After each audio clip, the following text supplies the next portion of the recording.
জিনিসপত্রের দাম লাগাম ছাড়া হয়ে গেছে, শাক সবজির দাম লাগাম ছাড়া। প্রফেসর ইউনূসের সরকারের কোনো হোলদোল নাই। মানুষের দুঃখ তাদের চোখে পড়ে না। মানুষের চাইতেছে জিনিসপত্রের দাম কমুক, চারিদিকে হাহাকার। সরকার বাজার ইন্সপেকশন করে, এটা করে দাম কমে। ওদের কোনো আইডিয়াই নাই জিনিসপত্রের দাম বাড়ে কিভাবে। আজকে আলাপ কিভাবে সবজির দাম নাগালের মধ্যে আনা যায়। এটাও হলো একটা রাজনৈতিক ইস্যু, তবে রাজনৈতিক দলের ক্ষমতা নিয়ে কামড়াকামড়ির ইস্যু না। এই আলাপের পরে বুঝবেন আমাদের রাষ্ট্র যারা চালায় তারা কতটা অপদার্থ, কতটা বুদ্ধিহীন, কতটা কর্মবিমুখ। যে সমস্যার সমাধানে সে নিজে তো কিছু করেই না, যারা সমাধানটা কইরা দিতে পারতো তাদেরও সাহায্য নেয় না। তা আমি ঠিক করছি যে পলিটিক্যাল ইস্যু নিয়ে এপিসোড বানানোর পাশাপাশি কিছু জাতীয় এরকম সমস্যা নিয়ে আলাপ করব, যেগুলো আমাদের নিজেদের জীবনে সরাসরি সমস্যা তৈরি করে। শুধু আলাপটা না, আমরা আলাপ করব কিভাবে এই সমস্যার সমাধান করা যায় সেটা নিয়েও। না না, আমি মনে করি না যে প্রফেসর ইউনূসের সরকার সমস্যার সমাধান কইরা দিবে। প্রফেসর ইউনূসের সরকার আমি মনে করি এটা একটা অপদার্থ সরকার। এর উপদেষ্টা যেগুলো আছে কর্মবিমুখ, কোনো ক্রিয়েটিভিটি নাই, বেশিরভাগের বয়স 70-এর উপরে।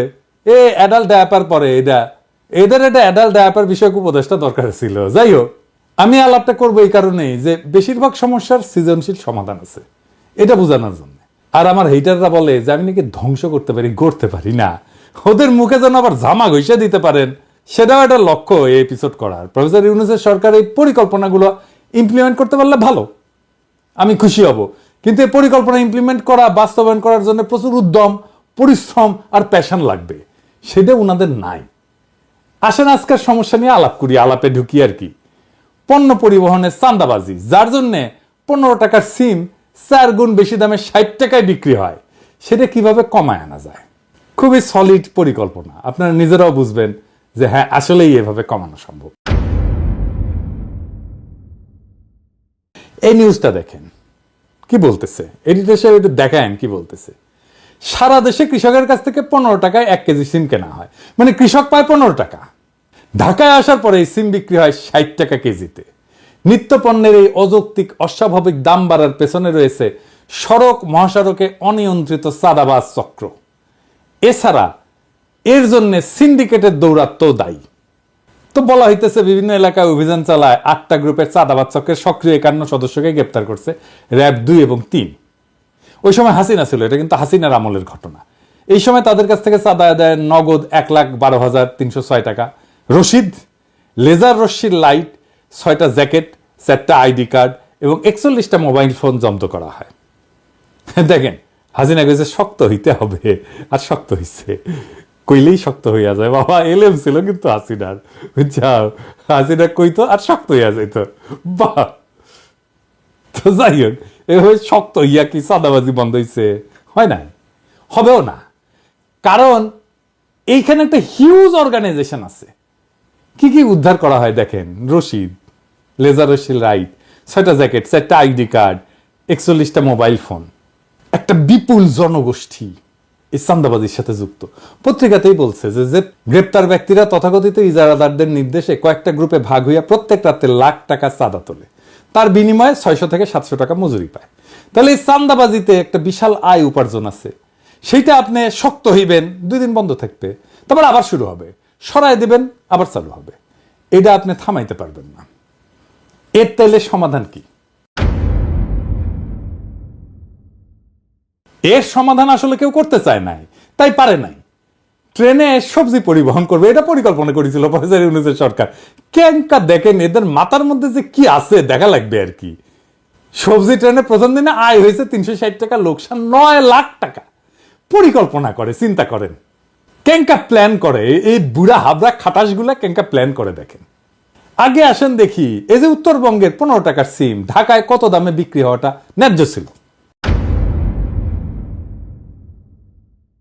উত্তরবঙ্গের একটা গ্রামে যদি সিমের দাম প্রত্যেক কেজি 15 টাকা হয়, তাইলে ঢাকায় ক্রেতার কাছে ন্যায্য মূল্যে বিক্রি করতে চাইলে কি কি খরচ বিবেচনা করতে? আমি খরচাগুলো নিছি সরকারের ট্রেনের সবজি সরবরাহের খরচা থেকে। পরিবহন খরচ, প্রত্যেক কেজি সবজি পরিবহনে 1 টাকা 30 পয়সা। তবে মাঠ থেকে স্টেশন এবং স্টেশন থেকে বাজার পর্যন্ত অতিরিক্ত পরিবহন খরচ এবং কুলি খরচ পরিবহন ব্যয় প্রত্যেক কেজি 3 টাকা হইতে পারে। 2 নাম্বার, সংরক্ষণ প্যাকেজিং খরচ।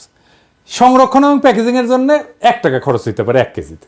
বাজারে নিয়ে আসছে, এটা নিয়ে আসার খরচ আছে, যদি দোকানে বেচে তাহলে দোকান ভাড়া, কর্মচারী বেতন, বিদ্যুৎ বিল, এগুলো বিবেচনায় কেজি প্রতি 2 টাকা খরচ হইতে পারে। এই খরচগুলো যোগ করলে 15 সাথে 3, তার সাথে 1, তার সাথে 2 মিলে 21 টাকা। সাধারণত পাইকারি এবং খুচরা বিক্রেতারা মোট খরচের উপর একটা মুনাফা যোগ করে বিক্রি করে, তাই না? তো ধরা যাক মোট খরচের উপরে 20% মুনাফা যোগ করা হইল, তাইলে 4 টাকা 20 পয়সা হয় আর কি, 21 টাকার 20%। তাইলে ন্যায্য খুচরা মূল্য হবে 21 টাকা প্লাস 4 টাকা 20 পয়সা, মানে 25 টাকা 20 পয়সা। তার মানে ঢাকায় ক্রেতার কাছে সিমের ন্যায্য খুচরা মূল্য প্রত্যেক কেজি 25 থেকে 26 টাকার মধ্যে হওয়া উচিত। এটা যদি 30 টাকাও হয় তাও এখনকার অর্ধেক দামে নেমে আসে কিন্তু দাম। এখন এই যে চান্দাবাজের সিন্ডিকেট, সে আসলে 15 টাকার 1 কেজি সিমে 34 থেকে 35 টাকা চান্দা নিচ্ছে, বিনা শ্রমে বিপুল আয়। আপনি এটা মাইরা বন্ধ করতে পারবেন? পারবেন না।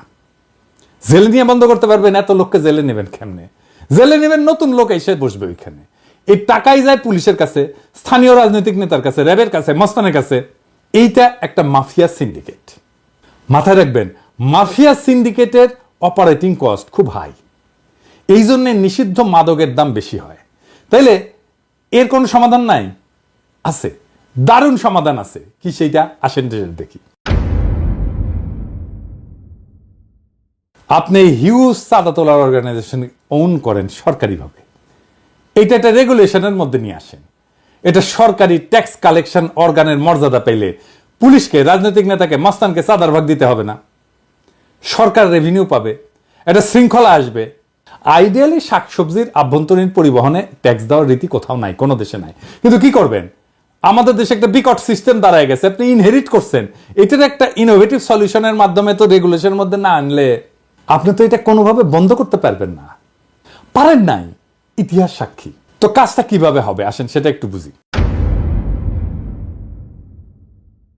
কারা কারা চান্দা তোলে তাদের তালিকা পুলিশের কাছে অবশ্যই আছে, না থাকলে তালিকা করতে হবে, এদেরকে ডাকতে হবে, মানে নেতাদেরকে বলতে হবে ভয় নাই, ডর নাই, সরকার তোমাদেরকে সাহায্য করবে, এই কাজটাকে অফিসিয়াল করে দেবে, তোমরা সরকারি কাজের সহায়ক হিসেবে মর্যাদা পাবা। তোমাদের এই চান্দা কালেক্ট করার সিস্টেম করে দেবো, ইলেকট্রনিক পেমেন্ট আর বারকোড প্রিন্টিং একই সাথে চলবে। পেমেন্ট নিবা, বারকোড দিয়ে সালার উপরে বসাই দিবা ধাম করে। পণ্যের ধরন আর ওজনের উপরে ট্যাক্স বা চান্দা নেওয়া হবে। তারা ট্যাক্স কালেক্টরের পোশাক পরবে, যারা ট্যাক্স কালেক্ট করবে সরকারি পোশাক। চান্দাবাজির সমস্যার প্রাতিষ্ঠানিক সমাধান হবে। এই সিস্টেমে ট্রাক বা গাড়ির রেজিস্ট্রেশন নাম্বারও স্ক্যান করা হবে। চালানের পরিমাণ অনুসারে একটা নির্দিষ্ট ফি নেওয়া হবে। পুরো প্রক্রিয়াটা ইলেকট্রনিক, স্বচ্ছ এবং ট্র্যাকেবল হবে। ইলেকট্রনিক রসিদ সিস্টেম যদি চালু হয় তাহলে অবৈধ চাঁদাবাজি এমনিতেই বন্ধ হয়ে যাবে। প্রাথমিকভাবে কয়েকটা গুরুত্বপূর্ণ রুটে, যেমন ধরেন উত্তরবঙ্গ থেকে ঢাকা বা চট্টগ্রাম, এই মডেল চালু করা যেতে পারে। পণ্য পরিবহনে কিউআর কোড বা বারকোড যুক্ত ট্যাক্স রসিদ ব্যবহার বাধ্যতামূলক করতে হবে। সরকারি ডেটা সিস্টেমে তাহলে প্রত্যেকটা পরিবহন এবং পণ্যের হিসাব স্বয়ংক্রিয়ভাবে অন্তর্ভুক্ত হয়ে যাবে। এই ডেটা ব্যবহার করে পণ্য সরবরাহের মানচিত্র তৈরি করা যাবে, যা বাজারের পর্যবেক্ষণ এবং পরিকল্পনায় সহায়ক হবে। এইভাবে যারা চাঁদা কালেক্ট করে, ওইখানে স্থানীয় রাজনৈতিক নেতা হোক বা এই যারাদার হোক, যেই হোক, ট্রাক ড্রাইভার ইউনিয়ন হোক, বাজার সিন্ডিকেট হোক, তাদের সাথে চুক্তি করতে হবে। তাদেরকে সরকারি কর্মচারীর মতো দায়িত্ব দিয়ে স্বচ্ছতার মধ্যে আনতে হবে এবং এর মধ্যে দিয়ে একটা আধুনিক সাপ্লাই চেইন নেটওয়ার্ক তৈরি হবে। এবং যেখানে এই যে মধ্যস্থতাকারী, যেগুলো যারা মূল টাকাটা খেয়ে নেয়, তাদের সংখ্যা কমে যাবে। সরাসরি কৃষক থেকে ভোক্তার কাছে পণ্য পরিবহন হবে। এতে কি সুবিধা হবে? চাঁদাবাজি এবং অযৌক্তিক যে সিন্ডিকেট কার্যক্রম, এটা বন্ধ হবে। রাজস্বটা সরকার পাবে। 1 কেজি সিমে এমনকি 5 টাকাও যদি চাঁদা নেয় বা ট্যাক্স নেয়, তাও সিমের দাম অর্ধেকে নেমে আসবে, 30 টাকায় নেমে আসবে। সরকারি সার্ভিস হয়, এটার জন্য, এটা চালানোর জন্য পুলিশ, মস্তান, রাজনৈতিক নেতাদের চাঁদা দিতে হবে না, তাই অপারেশনের খরচা কমে যাবে। যারা চাঁদা তোলে তারা মর্যাদা পাবে, এই মর্যাদার জন্য তারা কিঞ্চিত কম মজুরিও নিতে পারে, তাদের জব সিকিউরিটি থাকবে। সরকার পণ্যের পরিমাণ জানবে, কত পরিমাণ পণ্য ঢুকতেছে, এটা ডেটা থেকে বিগ অ্যালগরিদম দিয়ে অ্যানালাইসিসের মাধ্যমে মার্কেটে কোন পণ্যের দাম কত হবে সেটাও জানিয়ে দেওয়া যাবে কিছুদিন ডেটা পাওয়া গেলে। সরবরাহ এবং চাহিদার উপরে পূর্ণ নিয়ন্ত্রণ আসবে, পরিকল্পনা অনেক সহজ হবে। কোনো পণ্য অযথা নষ্ট হবে না, অতিরিক্ত পণ্য আসবে না বা কম পণ্যও আসবে না। কৃষি পণ্য সরবরাহের উপরে পূর্ণ নিয়ন্ত্রণ সরকারের থাকবে, ফলে পণ্যের দাম কমে আসবে। বাজার ব্যবস্থাপনা অনেক কার্যকর হবে। কৃষক এবং পরিবহন শ্রমিকেরা দীর্ঘমেয়াদী আর্থিক সুরক্ষা এবং মর্যাদা পাবে। আমি পলিটিক্যাল অ্যানালিস্ট না, রাজনৈতিক বিশ্লেষক না। অনেকে বলে আমি বিশ্লেষণ করি না, আমি অ্যাক্টিভিস্ট। আমি সবাইকে একটা লক্ষ্যের দিকে ধাবিত করি। আমি শুধু ভাঙতেই জানি না, আমি করতেও জানি। আপনারাই সাক্ষী, আমি অনেক পরিকল্পনা দিচ্ছি, অনেক সৃজনশীল পরিকল্পনা দিচ্ছি নানা ক্ষেত্রে, অনেক সৃজনশীলভাবে সমস্যার মূলে গিয়া গইরা দিতে জানি। এটাই আমার প্রফেশন, এটি আমার পেশা। এই কাজে সাহায্য চাইলে আমি আনন্দের সাথে সরকারকে সাহায্য করে কাজটা করে দেব। কিন্তু মুশকিল হয়েছে কি, আমারে ভয় পায়, ডরায়। তাদের ধারণা পিনাকি তো আমাদের উড়াই দেবে, পিনাকি যদি আরো জনপ্রিয় হয়ে যায় তাহলে তো বিপদ। এমনিতেই প্যারিস থেকে প্যারা দেয়, কঠিন প্যারা দেয়, তারপরে আইসা মাঠে নেমে কাজ কইরা জনগণের সাথে মিলা আর কি প্যারা যে আমাদের দেয়, আমাদের তো উস্তাই দিবে।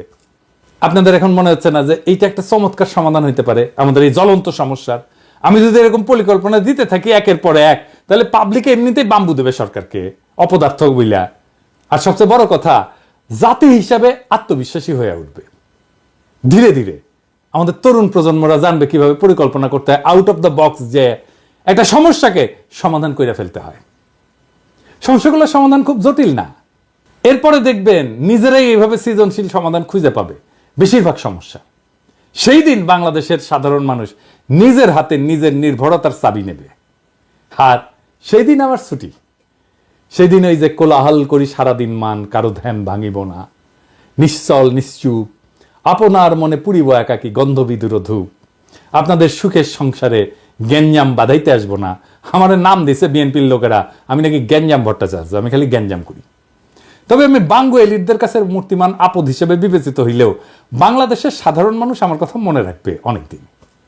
ওইটাই আমার বিজয়, ওইটাই বাংলাদেশের সাধারণ আম জনতার বিজয়, ওইটাই বাংলাদেশের দরিদ্র মানুষের বিজয়, যাদের বিজয় বাঙ্গু এলিটেরা ছিনাই নিছে বারে বারে।